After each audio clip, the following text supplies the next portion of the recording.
Please do be seated.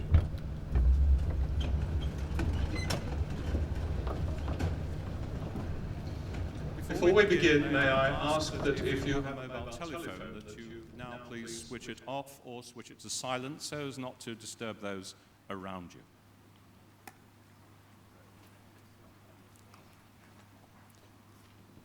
Well, good morning. As Secretary and Clerk, it gives me great pleasure to welcome you to this graduation ceremony. We want today to be a special day, one that everybody here remembers with pleasure for the rest of their lives.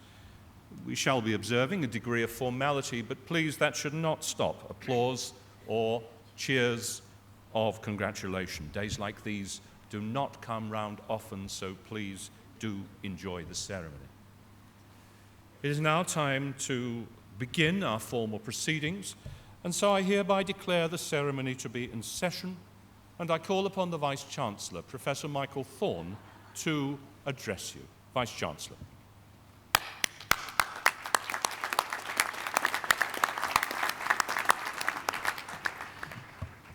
Honorary graduands, distinguished guests, ladies and gentlemen, I'm delighted to welcome you all here today to join this special day, a day of celebration.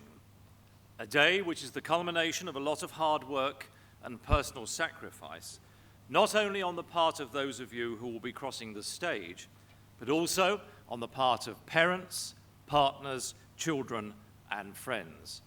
Successful learners need good supporters, so congratulations are in order to everyone here. Looking back over the last year, congratulations are also due to our research community, given the stunning success we enjoyed in the most recent research assessment exercise. As you know, the research assessment exercise is conducted by the government every few years. Our academic peers, both here in the UK and internationally, examine our research and put it into one of 5 categories. I'm delighted to report that the outcome for Anglia Ruskin University was that 8 of our academic disciplines were top-rated as having world-leading research going on within them. They are Allied Health Professions and Studies, Geography and Environmental Studies, Social Work and Social Policy and Administration, Psychology, English Language and Literature, History, Art and Design, and Music. This has meant that our research funding from government has almost doubled. We have now established 5 new research institutes to accelerate the growth of our research portfolio. For example, within our Postgraduate Medical Institute, which has the world-renowned academic and surgeon Professor Sir Alfred Kushiri as its special advisor, we've established the Vision and Eye Research Unit.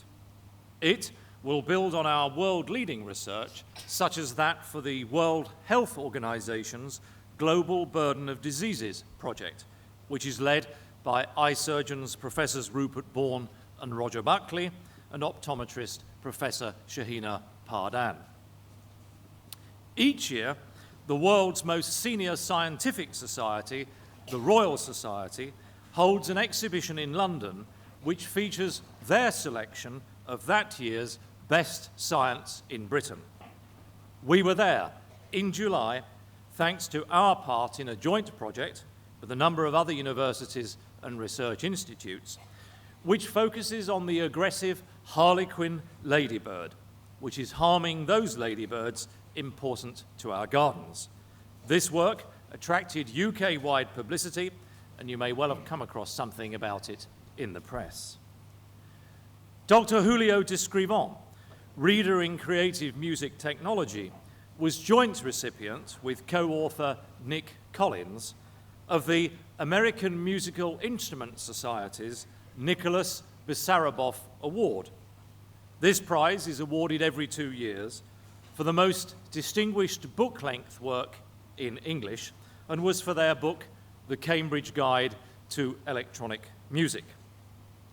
A study led by Professor Jenny Secker has won the 2009 Royal Society for Public Health Award for her original and substantial contribution to the field of arts and mental health through a 2-year study jointly funded by the Department of Culture, Media and Sport and the Department of Health.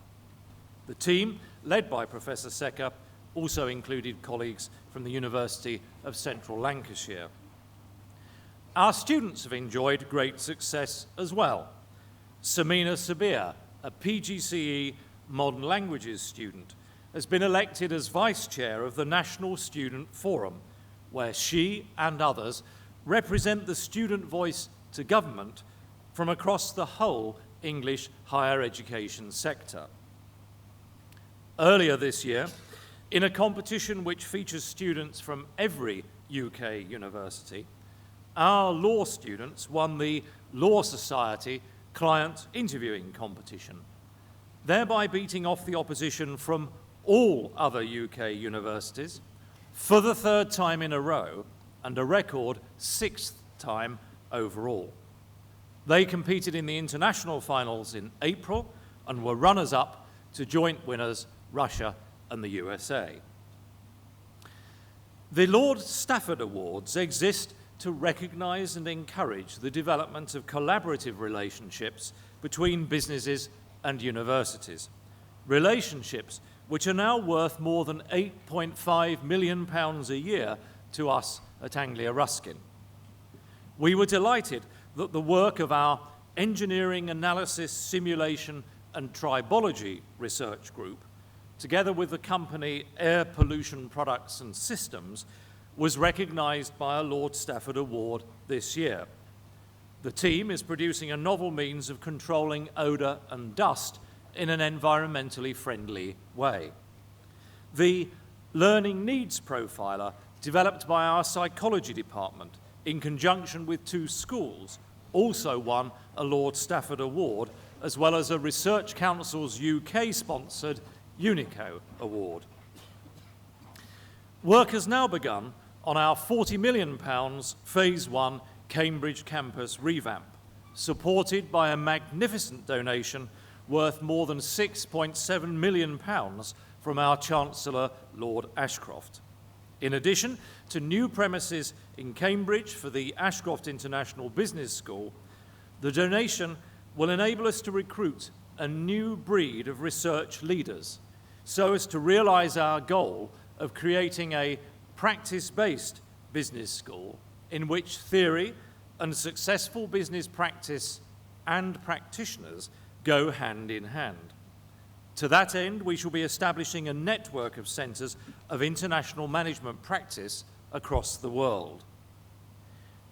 In October, students started using the stunning new building which houses our University Centre in Peterborough.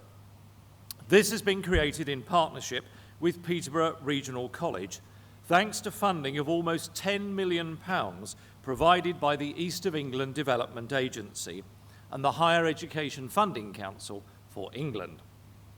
As a city, Peterborough has taken us to its heart, be it the local council, the churches and faith centres, or the schools. Very exciting things are going to be happening there over the next few years.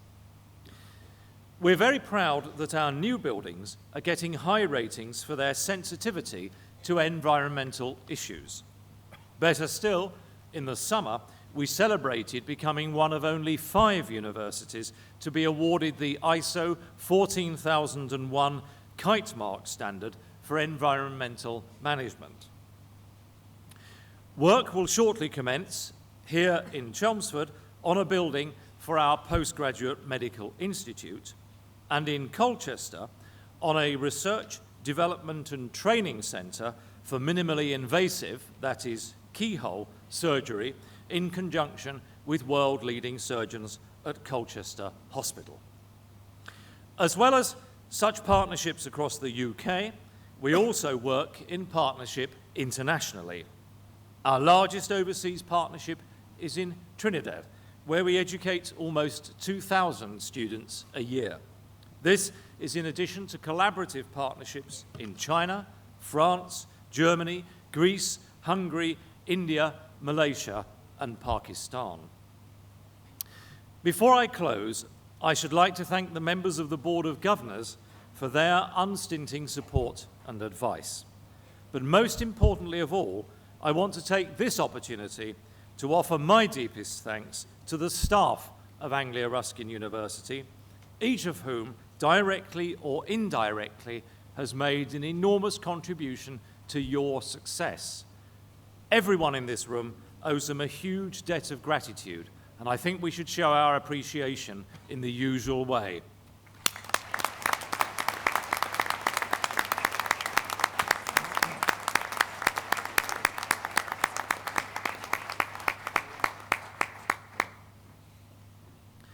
Finally, to you, all of you receiving degrees, diplomas and certificates today, remember today is but one stage of your education.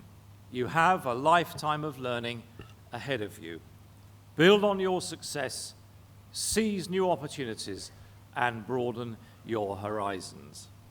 You join a long line of distinguished alumni, which includes Pink Floyd members Syd Barrett and David Gilmour, Peter Fluck and Roger Law, creators of Spitting Image, Lord Michael Ashcroft, one of the most outstanding businessmen of his generation, TV presenter Nick Crane, think of Coast, Mapman and Great British Journeys, Dr. Kim Howells, former Minister of State, Ronald Searle, creator of St. Trinian's, businessman Peter Dorr of Pipex, Unipalm and Cable Red TV, who made the internet a commercial reality here in the UK, David Driver, head of design at The Times, Alexandra Pringle, editor-in-chief of the Bloomsbury Press, and composer and electro-music designer Olivier Pasquet. We're very proud of you. Best wishes for your future careers wherever they take you. Do please keep in touch with us. Anglia Ruskin University would not be where it is today without you. Thank you.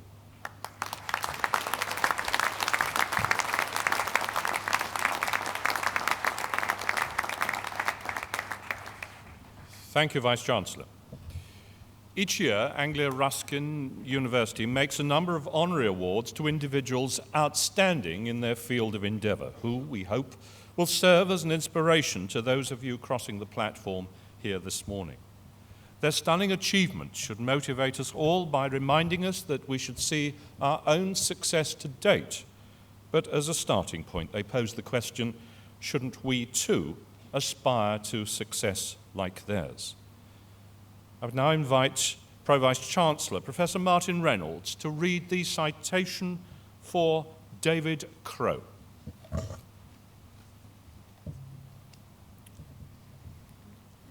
Vice-Chancellor, it is my pleasure to read the citation for David Crowe for the award of Honorary Doctorate of Education. David Crowe is a head teacher of Boswell School in Chelmsford. From its beginnings as a secondary school for 400 students, the Boswell School has grown into a self-governing foundation school which now features many new high-technology departments and facilities and has its own specialist performing arts school and sixth form college. The school, which serves the Springfield area of Chelmsford, is proud of its co-educational, comprehensive character and admits the full range of ability. There is a high staying-on rate into the sixth form, known as Boswell's College, and an increasing number of Year 13 students are gaining places on degree courses at universities and other institutes of higher education. What makes the school special is that the governors, parents and teachers all work together to motivate students so that they not only meet but exceed their expectations and aspirations, really emphasising that the school is about developing people. Staff and governors at the Boswell School recognise that a first-class education must be delivered to every individual student and that each must be happy to give their best. The school's introduction of the venture-based learning is just one example of recent curriculum innovations that is designed to deliver a meaningful and rewarding education to its students. David has encouraged a team approach within the school, which sees all staff contributing to policy making and forward planning, a vision of leadership which enables everyone to play an active part. Students are encouraged to learn through experience, with many participating in clubs and activities based around sport, dance, drama, and music production, all of which helps with their overall educational development. The Boswell School helps children to become young adults who take responsibility for their own education and project. It exudes a happy, hard-working, and purposeful atmosphere which has been created by all staff working together. As its head, David Crowe is proud of what the school offers to its students and the local community. Indeed, in many areas of its work, the school is effective not just locally, but nationally and internationally. Within Essex, David plays a leading role amongst head teachers, having been a council and executive member, the treasurer, and most recently, chair of the Association of Secondary Head Teachers in Essex. He has also been appointed as a local leader of education by the National College of Leadership of Schools and Children's Services. And as we were waiting to gather before coming into the ceremony today, David met one of his former tutors, Professor Vernon Trafford. David studied with us at our university back in 1996 for an MSc in Educational Management. And at the time, Vernon recalls that he tried to encourage David to go on and take a PhD. That wasn't possible at the time, but it just seems very appropriate that we are actually honouring David here today. For his dedication to Boswell School, for his services to education, and for being a pillar of the community, we would like to honour David Crowe here today. Vice-Chancellor, it is my pleasure to present David Crowe for the award of Doctor of Education, honoris causa.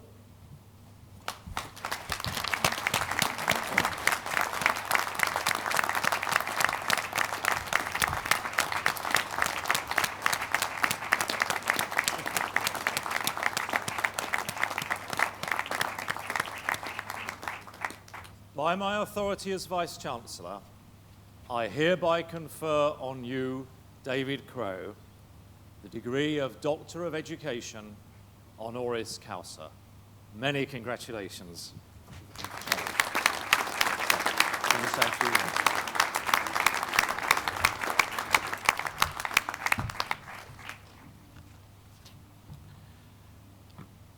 Vice-Chancellor, distinguished guests and graduates of Anglia Ruskin University, ladies and gentlemen, thank you very much indeed for allowing me to be a part of this very special ceremony today.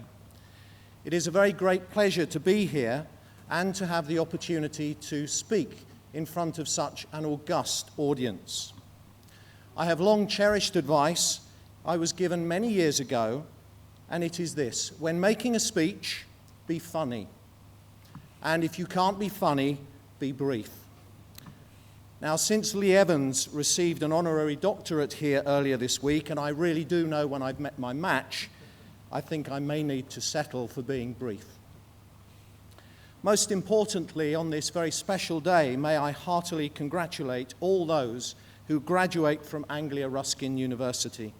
Your achievements are considerable, and you know that today is the cherry on the cake, so to speak, the confirmation of your excellent attainment. I offer you my congratulations. Well done. For my part, I am deeply humbled to be honoured by this award. It is a great honour and privilege to receive an honorary doctorate in education from Anglia Ruskin University. Not only my hometown university, but, as you've heard, the very institution where I studied for my Master of Science degree in Education Management. So thank you. I owe a great deal to the expert tuition and support and encouragement of Vernon Trafford, who it was a great pleasure to meet at the very entrance to the pavilion earlier, and to David Evans, the leader of the course and my tutor respectively, which led me into headship for the very first time. I'm grateful also to Penny Hood, who gave me the opportunity to be a part-time tutor on the MSc and diploma courses in education management. I know firsthand the quality of tuition and research that are hallmarks of this university. 8 research areas of the university are officially world-leading. These are stunning achievements, and the university is going from strength to strength. You stand on the brink of wonderful opportunities. Your horizon is not yet drawn. I hope that the exhilaration of your achievements will inspire you to reach out to conquer things that you may previously have considered unreachable, impossible even. I hope that you will come to marvel at your accomplishments. I hope that you touch the lives of others and make a difference. I hope that you find a passion and excitement in your endeavors that will bring you fulfillment and motivation in equal measure. Mostly, if you think you can do things, you will. My professional life has been one of extraordinary privilege, working with wonderful colleagues and young people aged between 11 and 18 years of age, who I have found inspirational in a number of secondary schools, all bar one of which are in Chelmsford. I'm never quite sure how valuable proffered advice is, since most of us determine to learn through our own bitter experience, but perhaps I may offer some observations, 3 actually, which I have drawn on throughout my personal and professional life. My first observation draws from my own experiences at school. As a student at a grammar school, in what is now referred to as Year 7, I made a grievous mistake. I rather assumed that I would not need to do much work in order to succeed in my end-of-year examinations, so I didn't. I was wrong. A string of poor results led to a very swift and abrupt comeuppance. 2 things happened. Firstly, I received a pretty stern talking to from my parents, not because of the examination results in themselves, but because I had not done my best. And if I can offer any advice to anyone, it would be to do your best at all times, something I have followed ever since.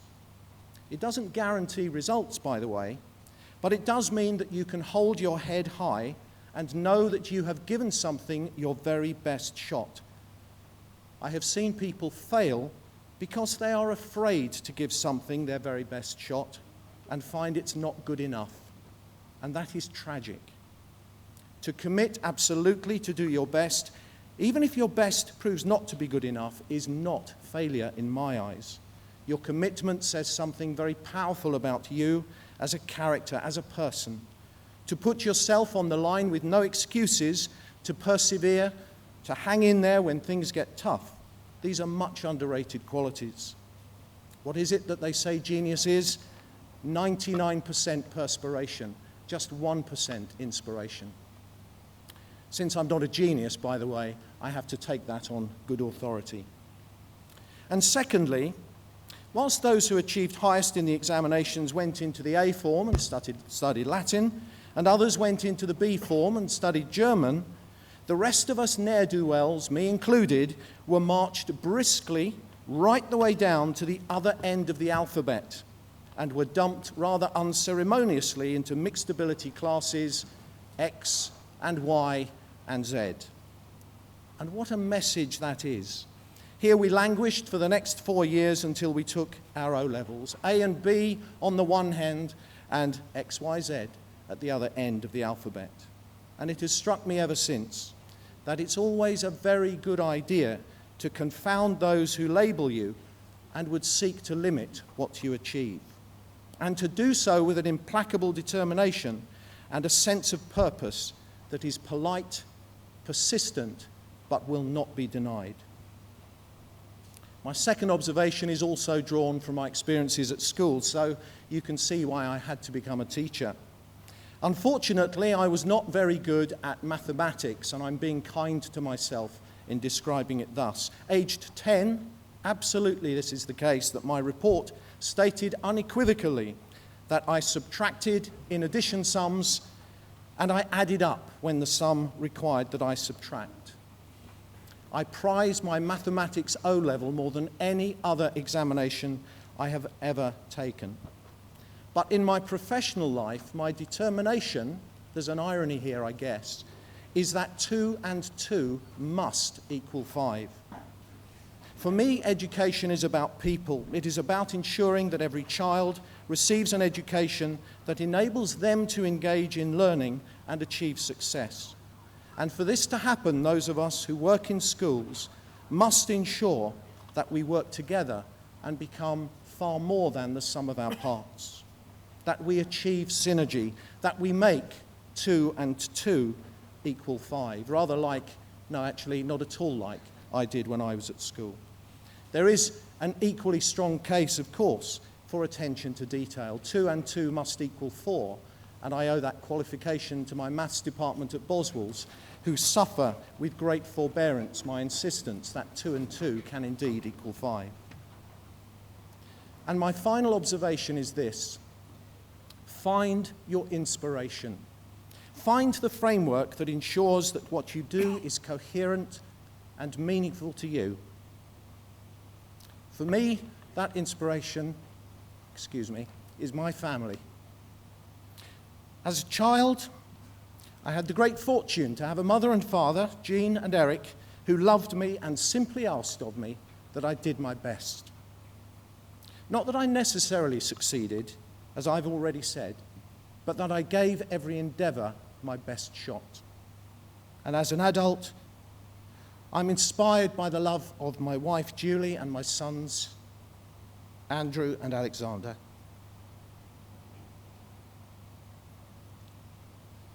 They validate everything I do with their love and support, and they make what I do worthwhile.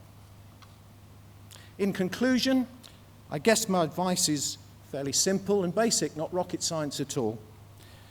The sort of advice that anyone can work out for themselves. It proceeds from doing your best, confounding those who would limit and restrict what you might achieve, finding the inspiration that gives meaning to what you're doing, and miscalculating quite a simple sum. The advice comes without any guarantees, but on the other hand, it doesn't have a sell-by date, beyond which it ceases to work. I hope it may work for you. A short poem by Stephen Garner sums this up for me. Ponder on the lives of men, what they do, where they've been. Stop to question, asking why some men walk, others fly. Some are living with their lot. They live their lives and daily plot the course which leads not up, not down, but simply takes them round and round, while others, hoping, will not stand for mediocrity in any man, and daily striving move ahead, refusing death and all that's dead. Again, just question, asking why some men walk, others fly. Ladies and gentlemen, I earnestly encourage you to fly. Thank you very much.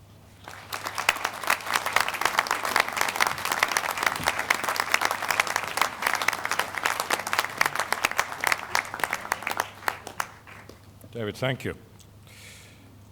We now have the second of our honorary awards this morning, and I would like to read the citation for the Right Reverend John Warren Gladwin.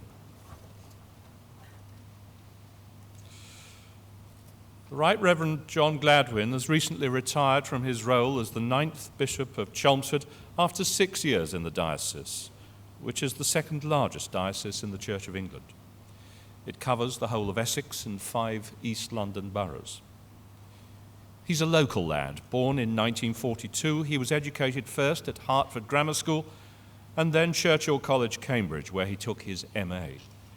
He trained for the ministry at St John's College, Durham, and began his life of pastoral care as an assistant curate. He was ordained in 1968 and became tutor at St John's in 1971 and honorary chaplain to students at St Nicholas Church, Durham.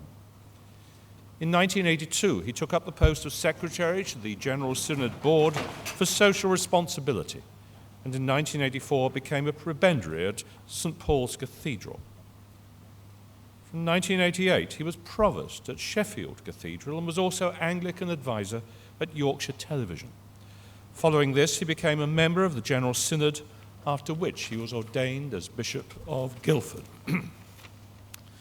And then he came to Essex as Bishop of Chelmsford. He has been a member of the House of Lords since 1999. As Bishop of Chelmsford, he set himself the task of modernising the Church's outlook and people's perception of it. His success at creating friendships and empowering people to bring both the Christian and faith communities closer together has been well reported. One of his achievements was to bring about the signing of a covenant between Essex Anglican and Catholic dioceses to see the development of collaborative working. On retiring as Bishop of Chelmsford, he commented on the tremendous richness and diversity of the Chelmsford diocese. During his time with the Anglican Church, he established close links with Christian Aid, whose board he chaired for 11 years.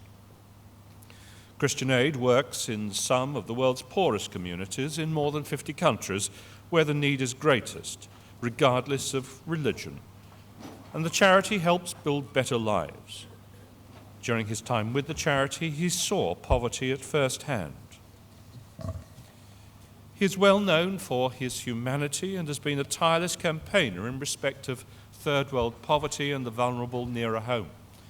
He is a leading advocate of social responsibility and justice, speaking out for change and improvement, even though that may court unpopularity.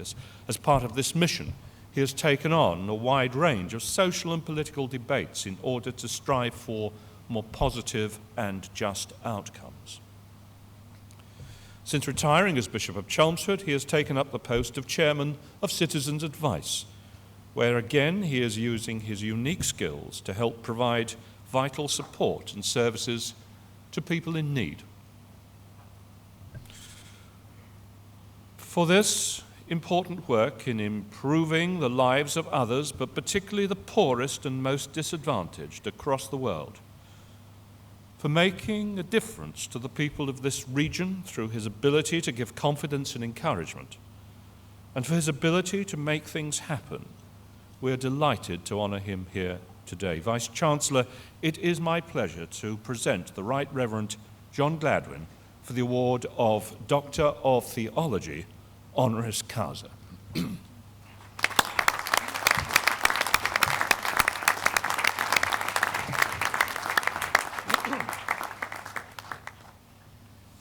By my authority as Vice-Chancellor, I hereby confer on you, John Gladwin, the degree of Doctor of Theology, honoris causa. Many congratulations.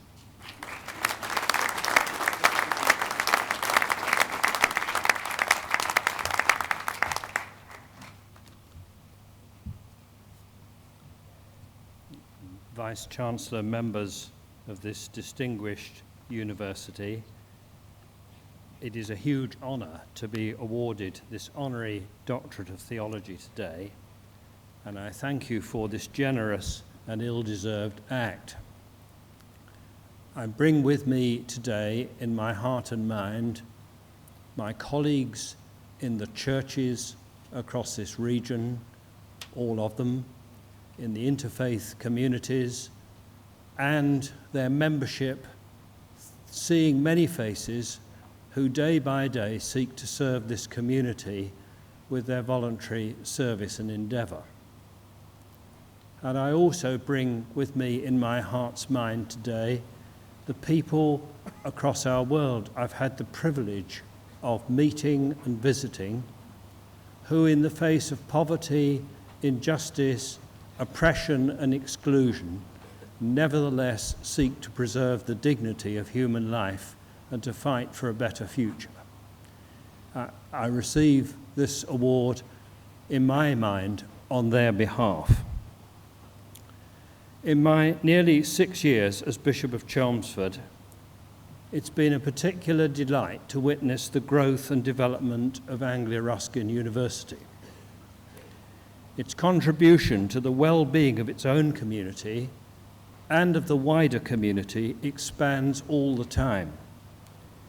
And I want to express a personal thanks to you for the way the university has entered into significant partnerships across the community, including with the educational and training work of the churches.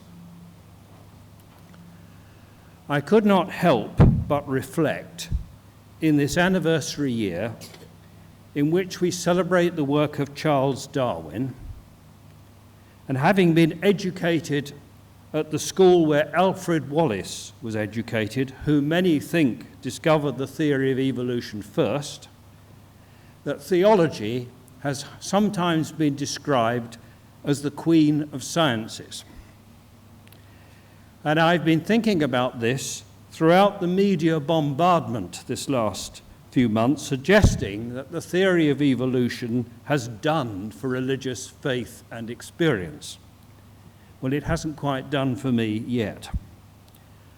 Theology, the study that benefits from the scientific method, and science itself may have rather more in common. The persistent quest for truth, the love of inquiry, and a sense of wonder at the mystery of life and of the universe keeps the world and human society open. True science and truthful theology resist all fundamentalisms, whether they are atheist ones or religious ones, and underscore the freedom of a world which will go on surprising us with new truth in every generation. I see this university as committed to that enterprise, and I believe the Church should be committed to it as well. And it is in that spirit of the liberty of truth that it is humbling and a personal delight, Vice-Chancellor, to accept this honour today and pay tribute to the work of the university. Thank you.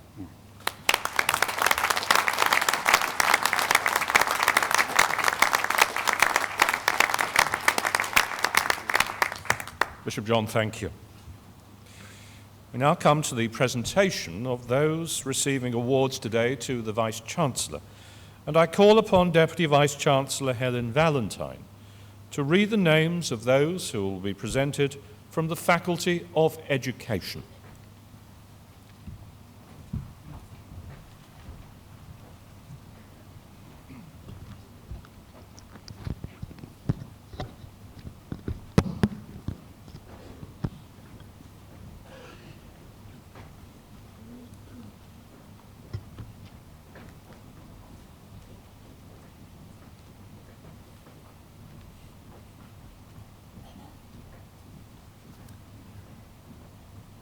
Vice-Chancellor, it is my pleasure to present to you students from the Faculty of Education for the award of Foundation Degree in the Arts, Early Years, Childcare and Education.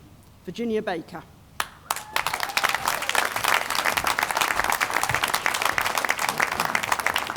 Gillian Leslie Barlow.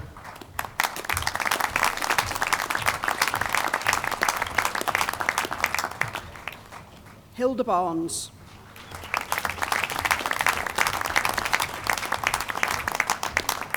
Elena Georgina Bowley.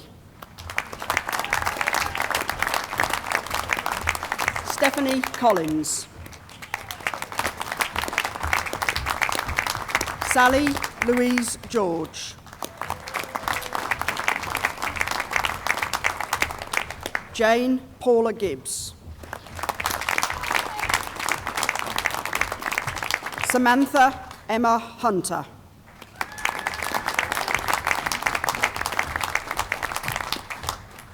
Patience Indiwi Iwobi.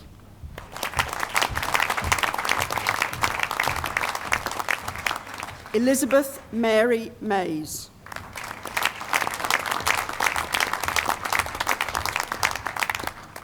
Gillian Margaret Pickering.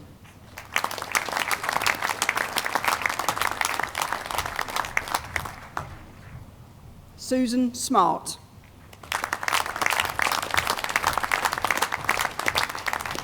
Maria Joy Sprawling.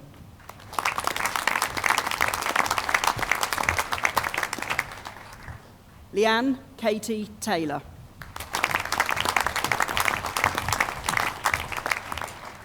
Lindsay Patricia Mia Thomas.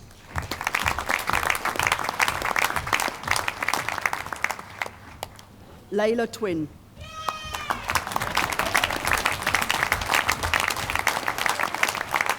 Victoria Wright.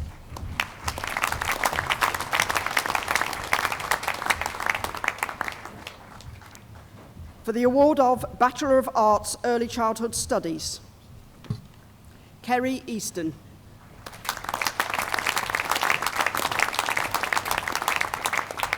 Susan Claire Gibson.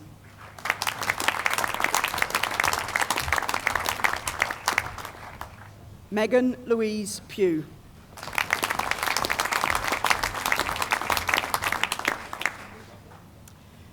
For the award of Bachelor of Arts with Honours Early Childhood Studies, Christina Abu Halil, who also receives the Anglia Trust Foundation Scholarship.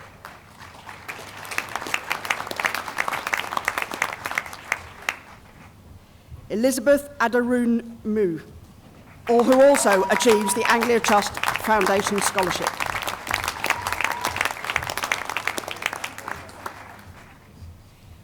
Chloe Avery.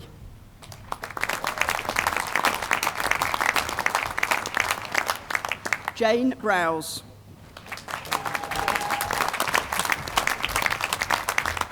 Hannah Castle.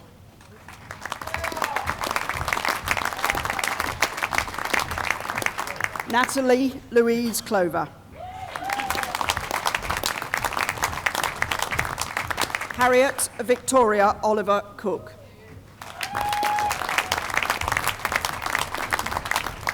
Gemma Davies.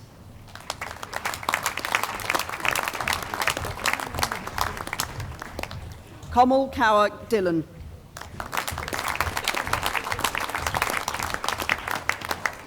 Tracy Marie Flatt.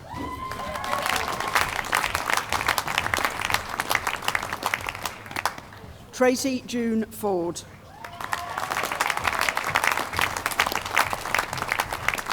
Jessica Nell Barbara Gould.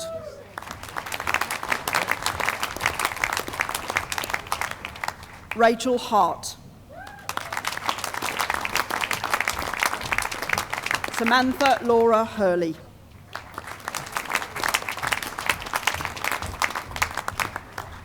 Amal Hussain.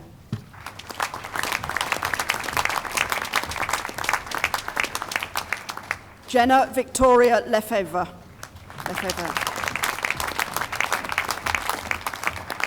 Nicole Louise Marrow.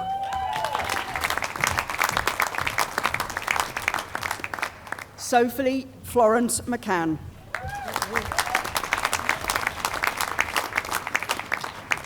Rowena McNally.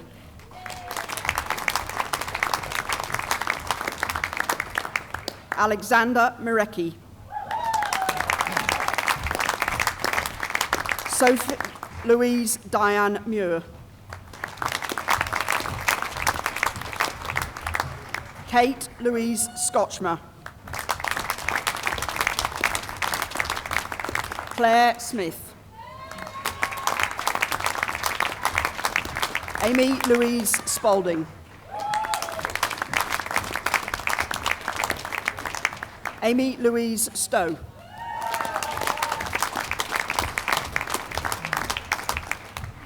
Lindsay Claire Underwood, who also receives the Anglia Trust Foundation Scholarship.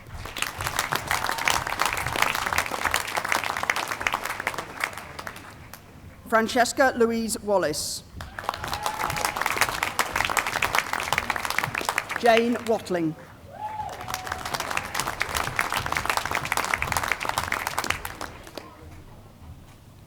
For the award of Bachelor of Arts with Honours, Education Studies and Early Childhood Education, Charlotte Andrews.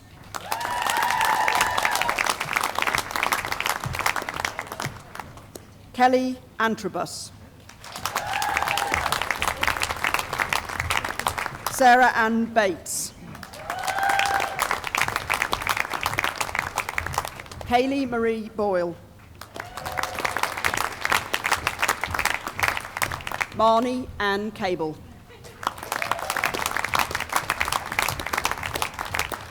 Emma Louise Gregory.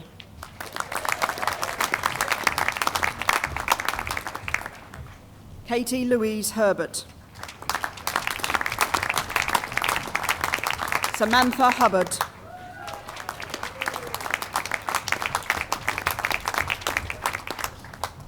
Abina and Katia Kankam. Lauren Nolan. Claire Perrin.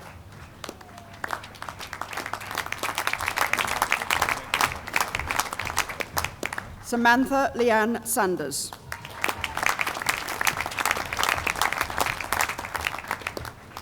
Catherine Elizabeth Scott. Catherine Ann Silto. Ellie Wilkins.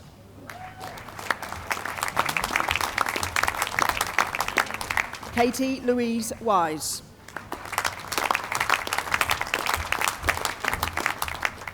Stacey Jane Youngman.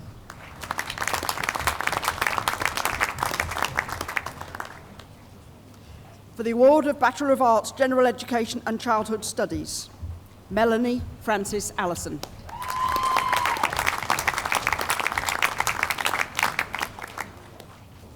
For the award of Bachelor of Arts with Honours, General Education and Childhood Studies, Emma Elizabeth Seals.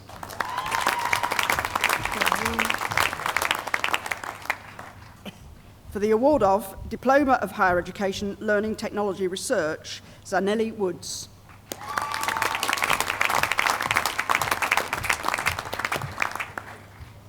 For the award of Bachelor of Arts, Learning Technology Research, Susan Linda Foster.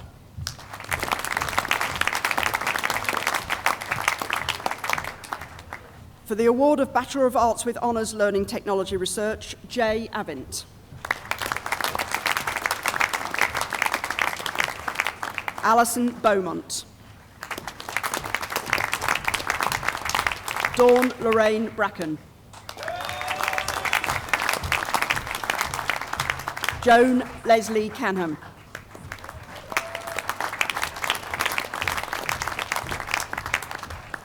Kay Chavantry.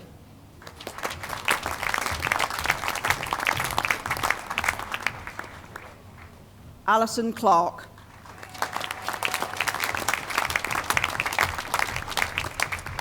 Isidoro Ferrara.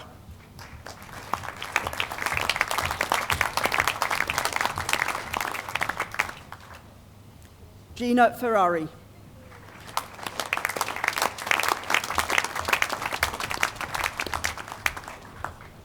Jacqueline Garwood.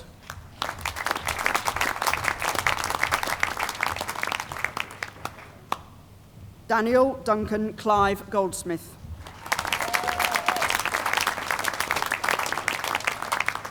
Richard Andrew Goodacre.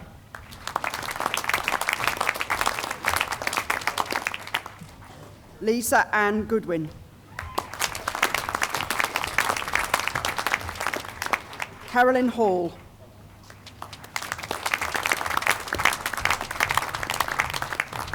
Katrina Hall.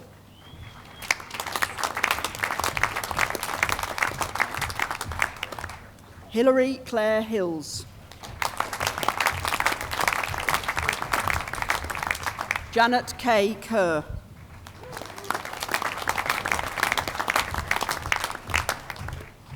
Claire Key.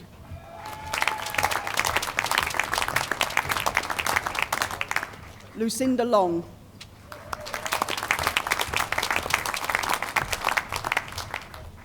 Catherine Marsh.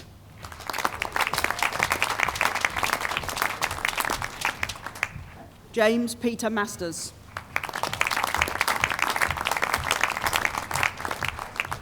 Fleur Mitchell.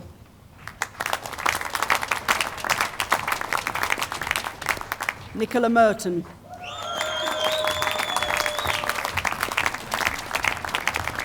Susan Napier.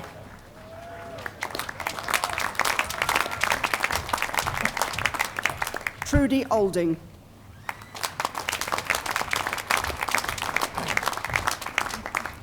Paul Christopher Province, who also receives the Adams Prize.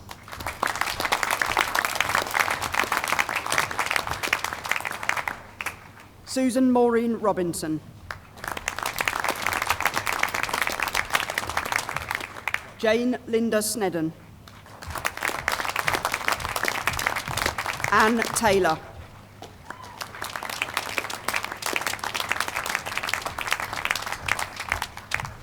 Anthony Tregenna.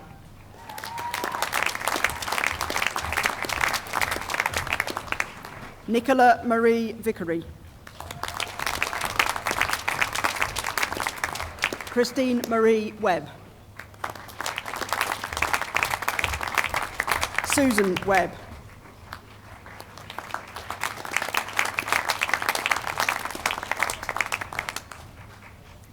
Catherine Mary Wright.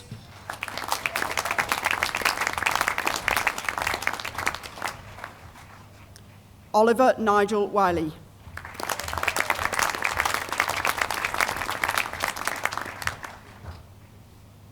Michael John Zakovevich.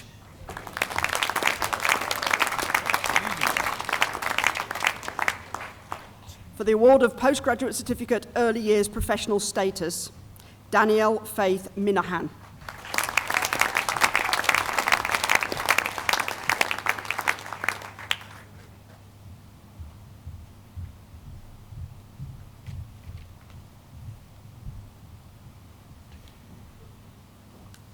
We now come to the third honorary award today, and I call upon my colleague, Deputy Vice-Chancellor Helen Valentine, to deliver the citation for the award Doctor of Education honoris causa to Mary James.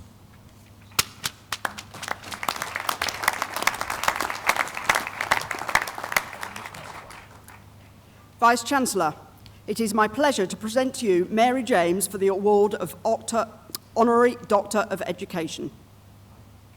Mary James is an inspirational leader in early childhood development from KwaZulu-Natal, South Africa. She is the director of the Little Elephant Training Centre for Early Education, which is a non-governmental organisation established in the early 1990s. Mary, who is an English, Zulu and Afrikaans speaker, and who leads a team which comprises of members of these linguistic and cultural groups. The work which Mary is currently leading and directing at the centre has evolved and expanded over the years. In 1991, before the end of apartheid, Mary opened the first multiracial pre-primary school in the area to offer playful learning experiences to young children before entering formal education. Until then, most children had been excluded from early learning, so there was a pressing need for Zulu-speaking early years professionals. In 1993, Mary addressed this need by starting a training program in early childhood development. 6 students enrolled then, but now 500 students go through the system each year.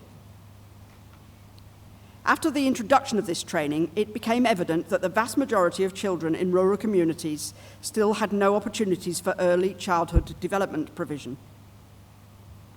Mary was part of a group which initiated the Family Facilitators Programme, offering family-based learning to young children.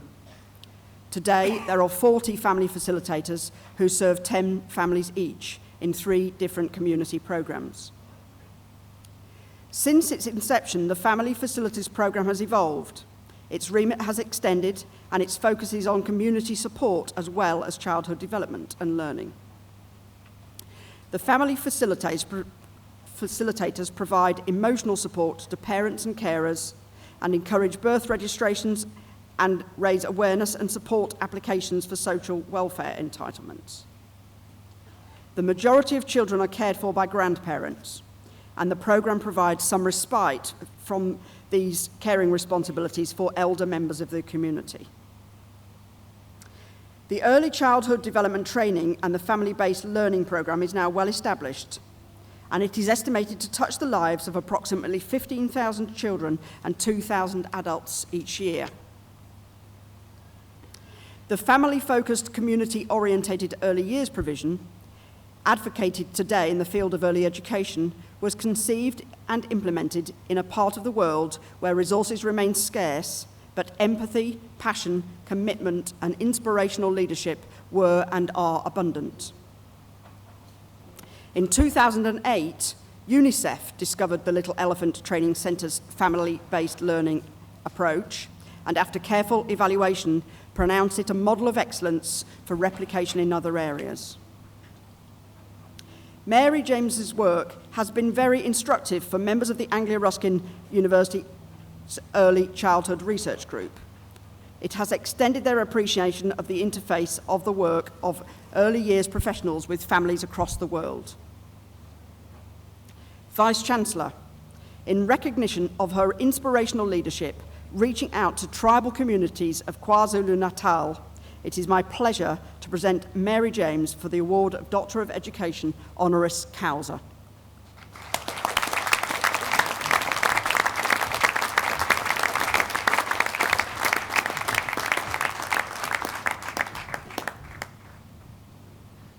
By my authority as Vice-Chancellor, I hereby confer on you, Mary James, the degree of Doctor of Education honoris causa. Many congratulations.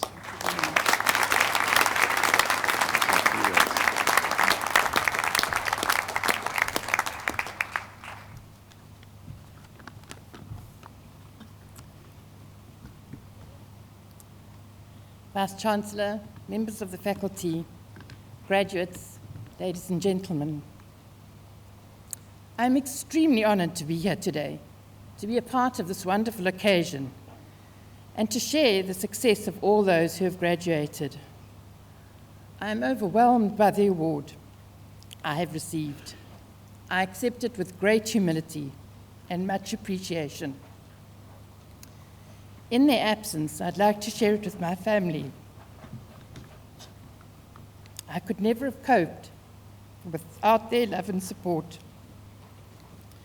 I am very pleased to have with me some of my extended family and wonderful friends here to share the day with me.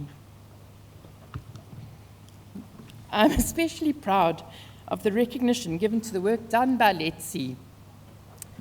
And although our name is Little Elephant Training Centre, we don't train elephants. The name comes from the Zulu word for Great Town, a small rural village in the middle of KwaZulu-Natal, which is called Indlovana, the place of the little elephant. I pay tribute to my colleagues for their dedication and hard work. Today is my privileged moment, an instant when time seems to stand still, and I have the chance to reflect on the journey of how I come to be here. I came into doing this work by coincidence. South African society needed to change. I was in the right place to respond to the challenge. Nelson Mandela said, "Education is the most powerful weapon you can use to change the world." My commitment to improving the educational opportunities for vulnerable children became a driving force in my life. The choice I made then transformed my life and has led me to this privileged moment. It has not always been easy. It has been hard work, and my family have had to make sacrifices. There have been huge hurdles to overcome, and there have been times when I've been tempted to give up. My mantra, also from Nelson Mandela, has become, "It always seems impossible until it's done." I recognize that there is still a mountain of work to do, but today it feels like all things are possible. To be recognized with this award is a great honor and was something I never expected. How could I have imagined this happening when I first started a small school with 6 children?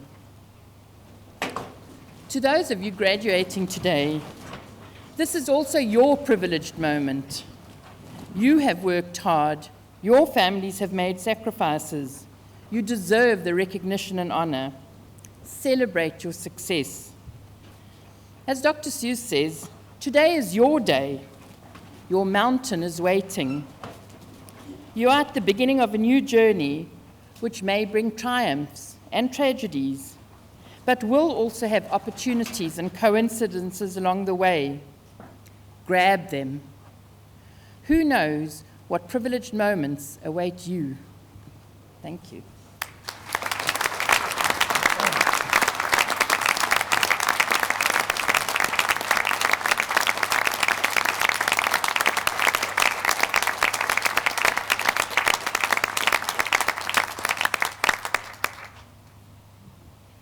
We now have our final honorary award today, and I would invite Vice President International, Sandra Hollis, to read the citation for John Spence.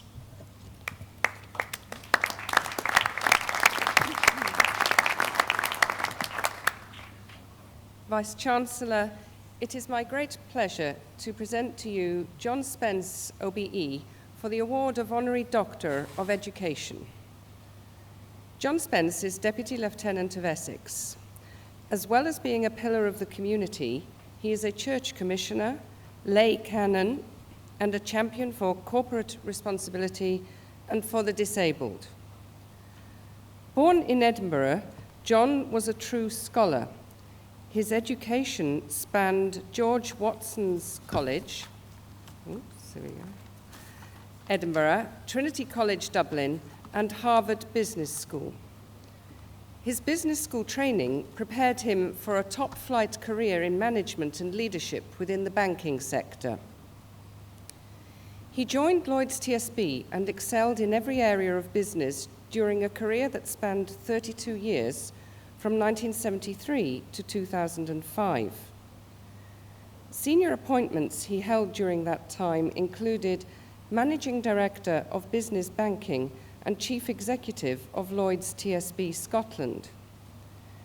As Managing Director of Retail Distribution, his area of responsibility encompassed UK branch networks, ATMs, telephony, and internet banking. He finally took charge of management of policy coordination and risk, where he forged industry-wide solutions on key issues. John has been Deputy Chairman of Business in the Community since 2000. Business in the Community is a membership organisation that mobilises business for good. It is one of the Prince's charities which inspires, engages, supports and challenges its member companies to improve their impact on society. The organisation works across 4 impact areas: workplace, marketplace, environment and community. As Deputy Chairman of the organisation, John finds himself leading on 2 major campaigns: tackling climate change and developing the talent and skills of the existing and future workforce. On a more local level, John also chairs Harlow Renaissance Limited, which is developing innovative growth opportunities and renewal programs for the town of Harlow. In addition to his continuing role within business, he plays a major role within the church. As well as being a church commissioner, he is finance chairman at Chelmsford Cathedral and a trustee of St. Paul's Cathedral Foundation. Registered blind in 1991, John has chosen not to slow the pace. Instead, he has dedicated his boundless energy to chairing two charities now very close to his heart, Blind in Business and Vitalise. Blind in Business is a charity which operates across the United Kingdom. It helps blind and partially sighted students into work by providing training and employment services. Its aim is to encourage the people it helps to make their careers fly to achieve their aims and ambitions. Vitalise is a national charity providing much-needed short breaks and other services for disabled people, visually impaired people, and carers. The organisation shares John's very strong belief that disabled people should have the same rights, freedoms, and responsibilities and quality of life as those without disabilities.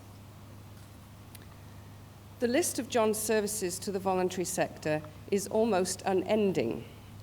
He is president of Enable Scotland, a charity that campaigns for a better life for children and adults with learning disabilities. It supports them and their families to live, work, and take part in our communities. He engages in the support of many other similar organisations. In addition to this very special focus, he also finds time to support other causes and interests. He is president of the Royal Zoological Society of Scotland, which operates both Edinburgh Zoo and the Highlands Wildlife Charity Park.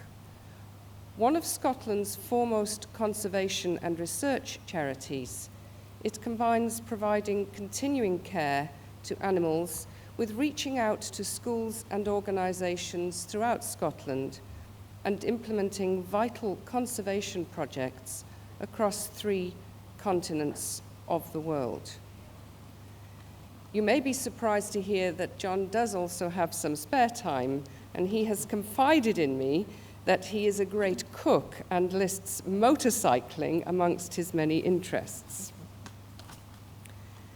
In 1999, he was awarded the MBE for service to the community, and in 2006, the OBE for services to charity and business in the community.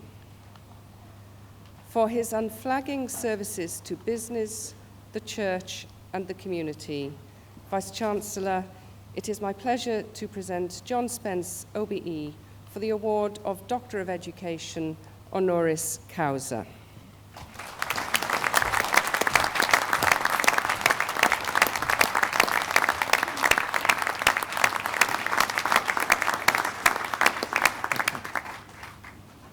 By my authority as Vice-Chancellor, I hereby confer on you, John Spence, the degree of Doctor of Education, honoris causa. Many congratulations, John.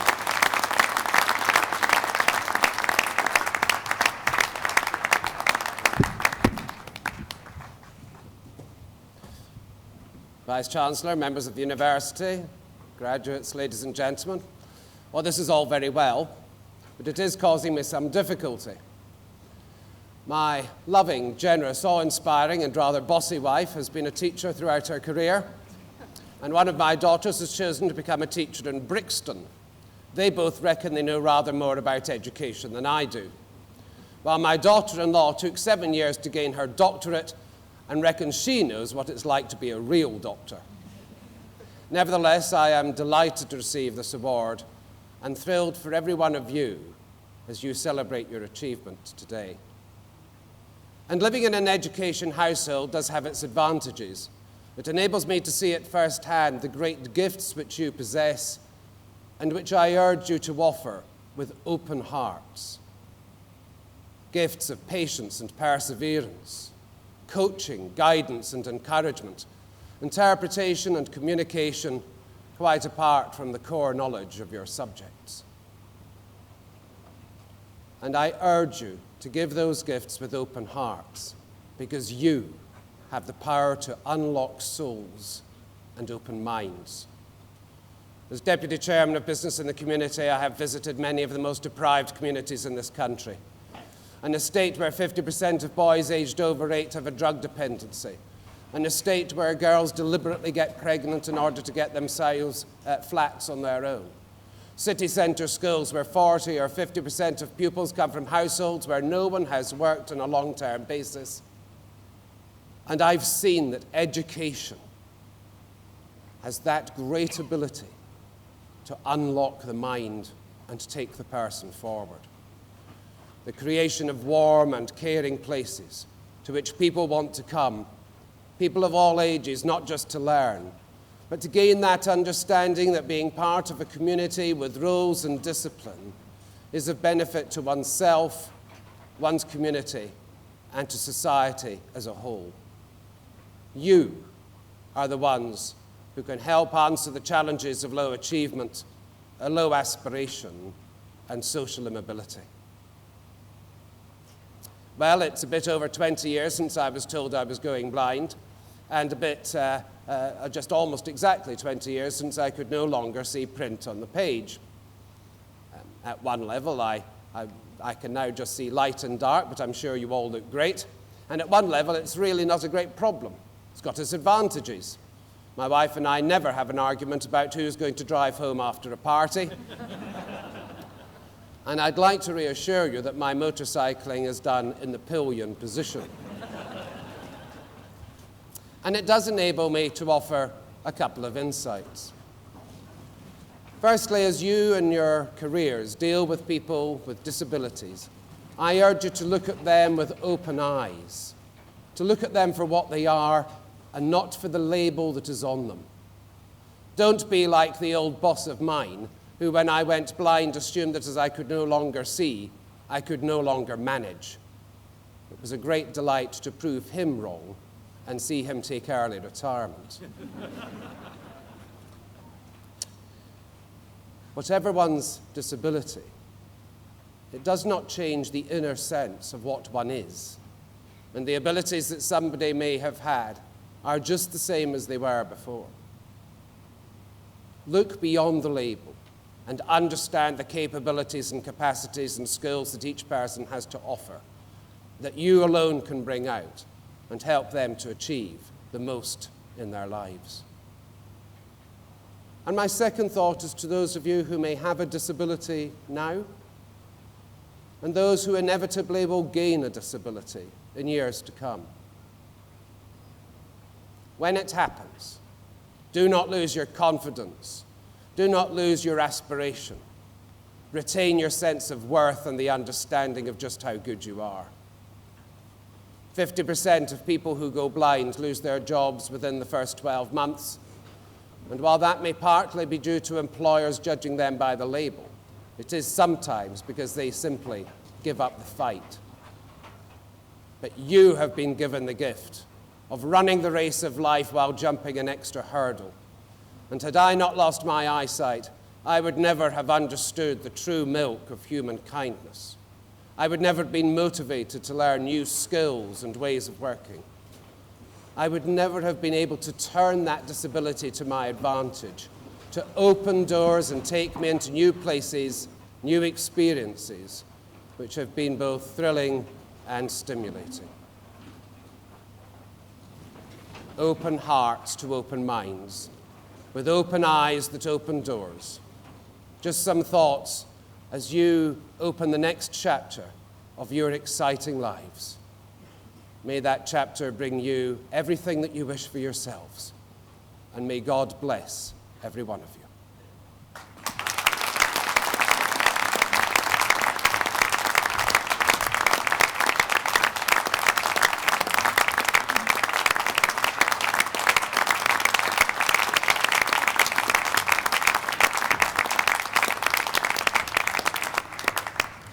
We now come to the final presentation of those receiving awards today to the Vice-Chancellor, and I call upon Deputy Vice-Chancellor Helen Valentine to read the names of those presented from the Faculty of Education.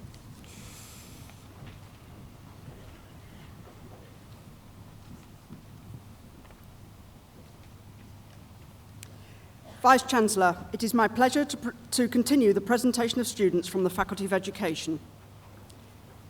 For the award of University Diploma Teaching in the Lifelong Learning Sector, Stephen John Ashley.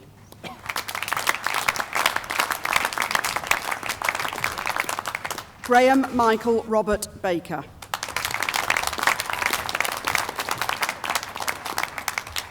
Joanne Bardwell.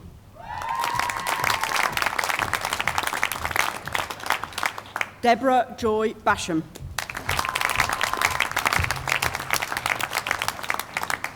Charlotte Brennan.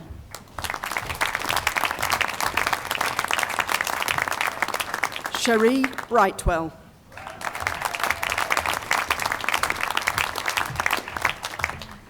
Cheryl Margaret Brown.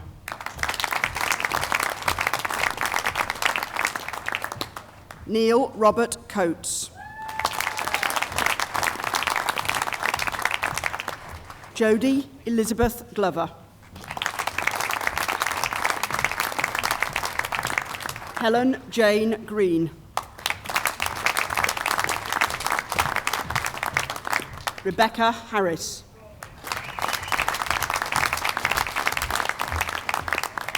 Jacqueline Patricia Holt. Lisa Margaret Houghton. Jackie Jefford. Michaela Johnson. Catalin Jones. Graham Keir Keeble.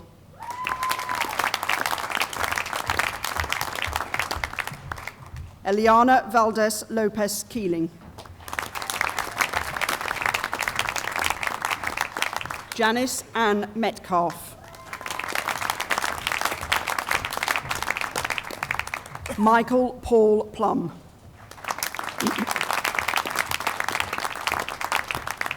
Jane Ann Reed. Simon Mark Williams Richards.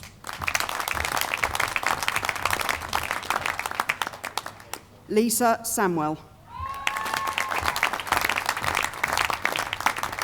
Faye Michelle Sharp.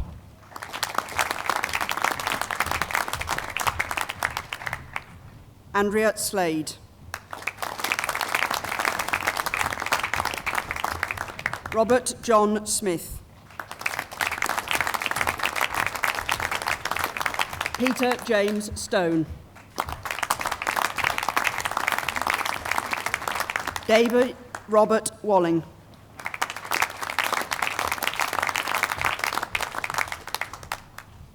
Claire Patricia Warby.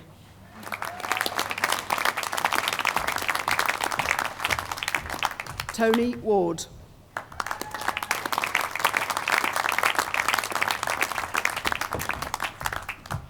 Joy Elizabeth Watkins.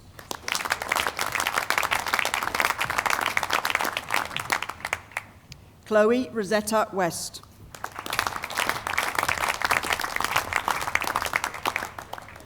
Peter John Wivel.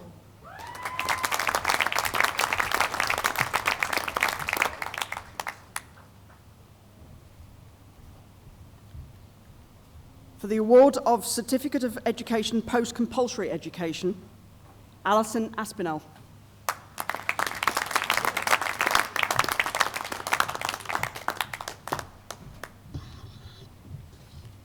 Laura Avril Penelope Woodward.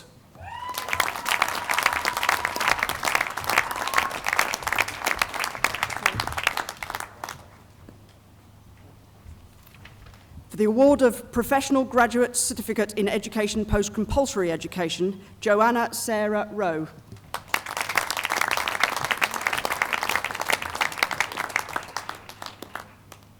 For the award of Bachelor of Arts with Honours Education, Nicola Jane Gibson.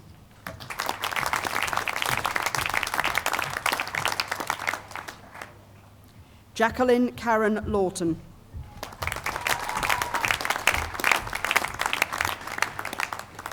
For the award of Master of Arts Education, Jasmine Emily Brown.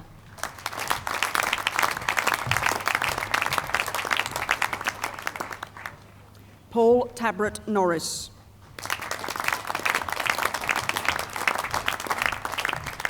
Lynn Francis Seaton.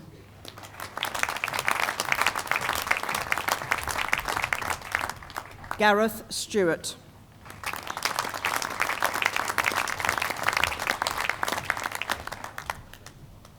Anne Tabrett.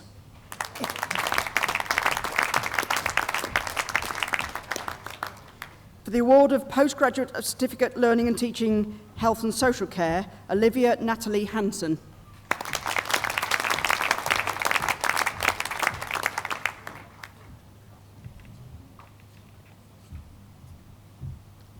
For the award of Postgraduate Certificate Learning and Teaching (brackets Higher Education), Julia Marsh.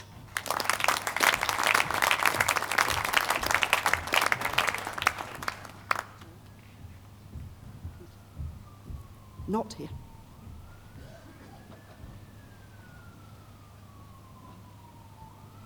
Venant Claude Unkundu Banyanga.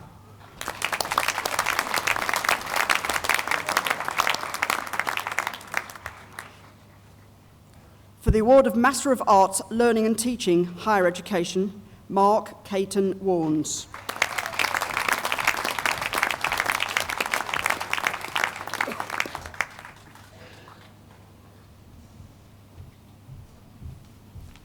Vice-Chancellor, it is my pleasure to present to you those who have been awarded higher research degrees. For the award of Doctor of Philosophy, thesis title, Development of the Concept of Linear Measurement in Kindergarten Children, From Theory to Practice, Ronit Allin.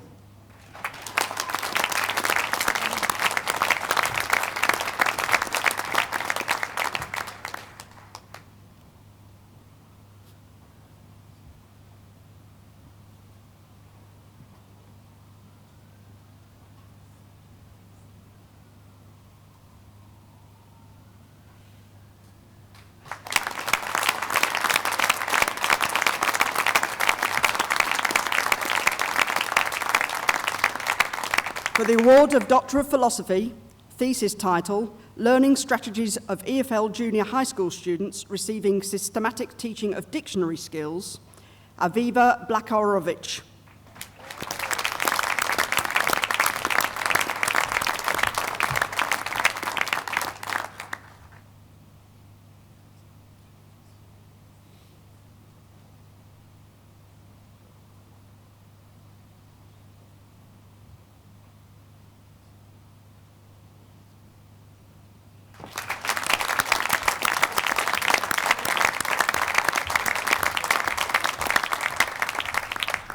For the award of Doctor of Philosophy, thesis title, Self-Portrait, A Study of the Self, A Quest to the Creation and the Development of the Self Through a Chain of Observations, Nurit Cederbaum.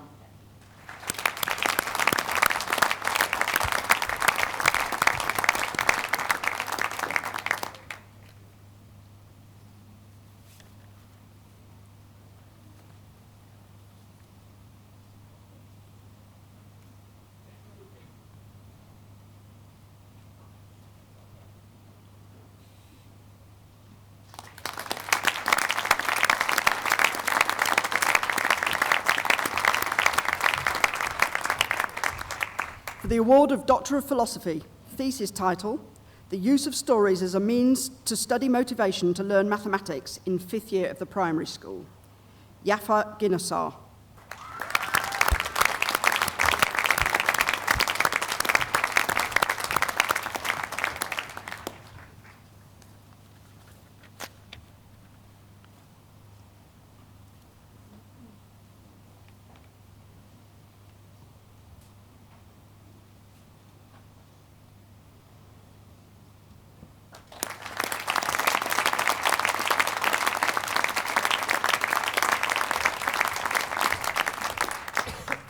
For the award of Doctor of Philosophy, thesis title, Personal Security as Perceived by a Jewish Ultra-Orthodox Local Council Leadership, Case Study 1998-2001, Amichai Halevi.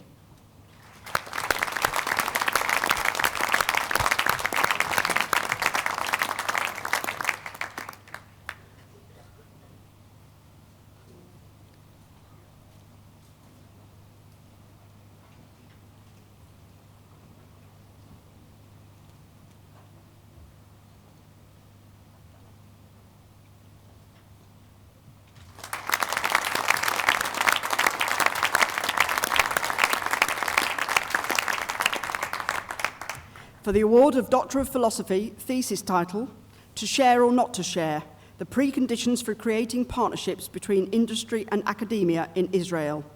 Orit Hala Hayon.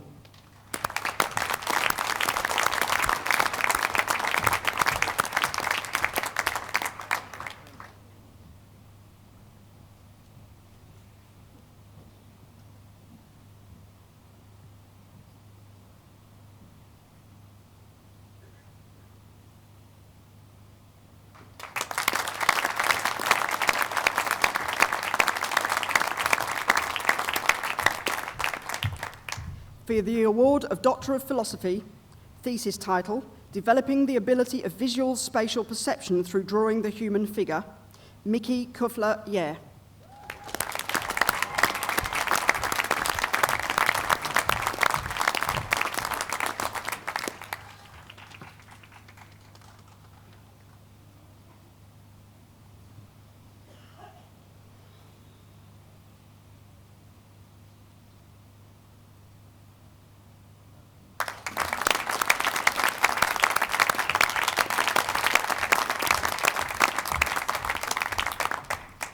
For the award of Doctor of Philosophy, thesis title, Video-Assisted Swallowing Therapy for Parkinson's Disease Patients with Swallowing Disturbances, Yale Manor.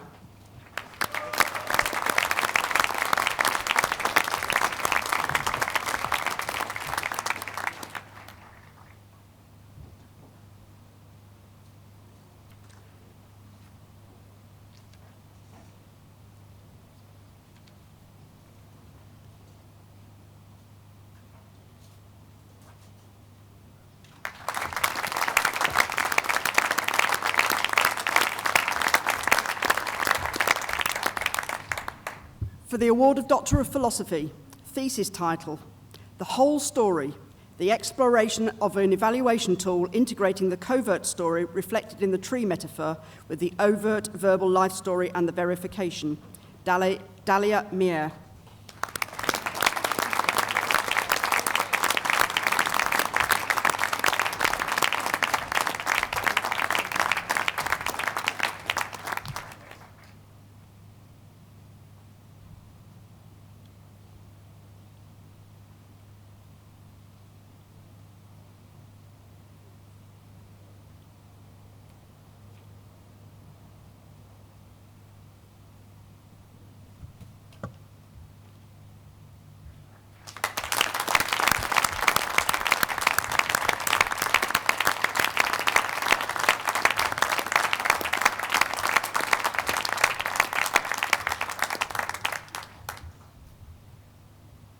For the award of Doctor of Philosophy, thesis title, Unconscious Aspects of Authority Relations in a Secondary School as an Organisational System, Michael Teplitz.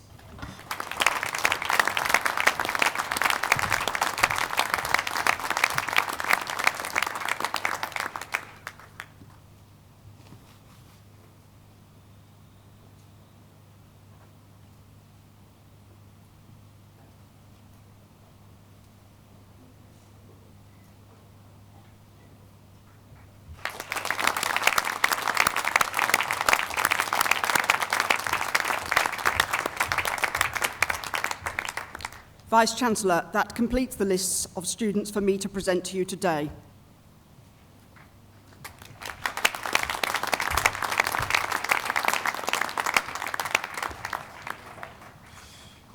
We're now nearing the end of the ceremony, but first I would like to ask Catherine Silto, one of our wonderful new graduates, to come to the podium today to propose a vote of thanks on behalf of those who have received awards. Catherine.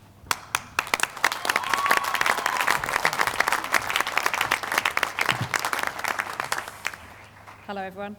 It's my privilege and pleasure to offer the vote of thanks today from myself and behalf of all of the graduating students here, and we have much for which to be thankful. Our first thanks must be to the lecturers and tutors who have shared with us their knowledge, expertise and enthusiasm for their subjects. They've given us the opportunity to learn through exploration, reflection, debate and discovery, and to make a small contribution ourselves to the growth of knowledge and insight.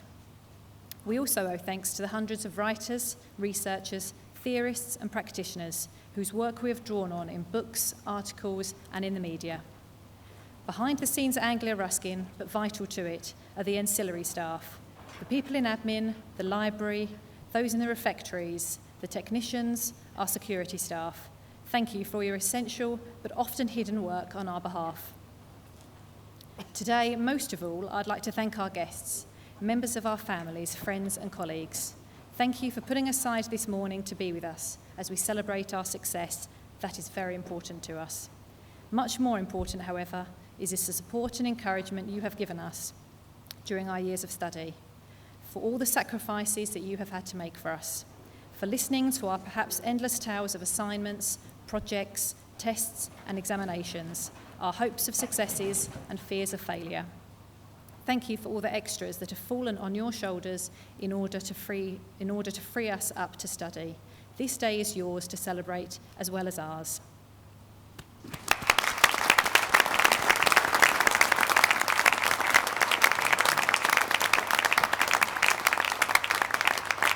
Thank you very much.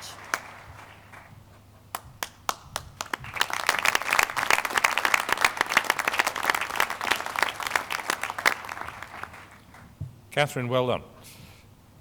Now I'd like to call for, one final time on the Vice-Chancellor, Professor Michael Thorne, Vice-Chancellor.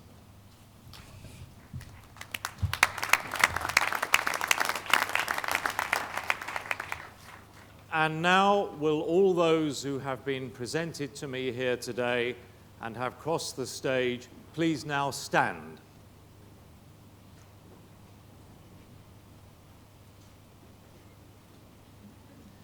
By my authority as Vice-Chancellor, I hereby confer on you the awards, the degrees, diplomas and certificates for which you have been presented to me here today. Our warmest congratulations to you all.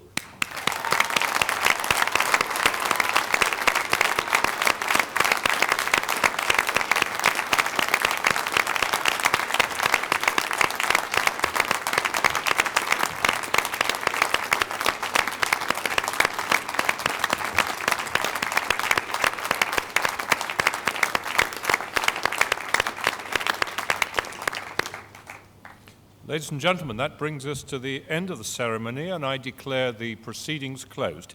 Will you please now all stand for the academic procession?